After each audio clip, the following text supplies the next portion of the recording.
আমার লেখা একটি কবিতা স্বপ্ন কারে কয়। সেখানে স্বপ্ন ছিল মনের মতো মানুষ হব, দেশের সেবায় দশের সেবায় সদাই আমি মগ্ন হব। মায়ের হাত ধরে তাই পাঠশালাতে দিলেন পাড়ি, সেটাই দেখি বইয়ের মাঝে স্বপ্ন হাজার সারি সারি। তখন ভাবি কোন স্বপ্নে মানুষ হওয়ার রাস্তা ভালো।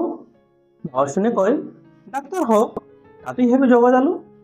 ডাক্তার হলে দেশের সাথে অর্থ আসবে সারে সারে, গরম দিনেও থাকতে পারবি ঠান্ডা ঠান্ডা এসি ঘরে। মা শুনে কয় না রে খোকা, ডাক্তার নয় মোটেই ভালো, রোগীর কিছু হলেই পড়ে তেল ঝুড়বে দুষ্টুগুলো।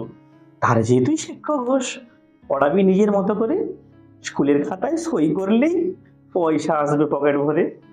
শিক্ষাদান ও দেশের সেবা, শিক্ষাদান মেরুদণ্ড, তার সাথে তো রুবরি পাও না, পুজোয় গরমে স্কুল বন্ধ।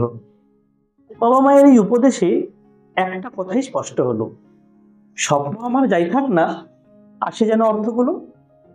অর্থ হলেই আমি মানুষ, সমাজের এক গুণীজন। মানবতা না থাকলেও বুঝবে সবাই শ্রীচরণ।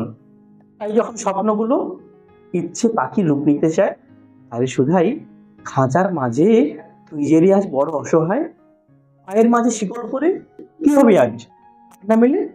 ঘুমিয়ে থাক না যেমন ছিলি ছোট্টবেলায় মায়ের কোলে, ঘুমিয়ে ঘুমিয়ে তবুও সে বলে হবে আমার স্বপ্নেরই জয়। আমি শুধাই রে পাগল, জানিস কি তুই স্বপ্ন কারে কয়। নমস্কার।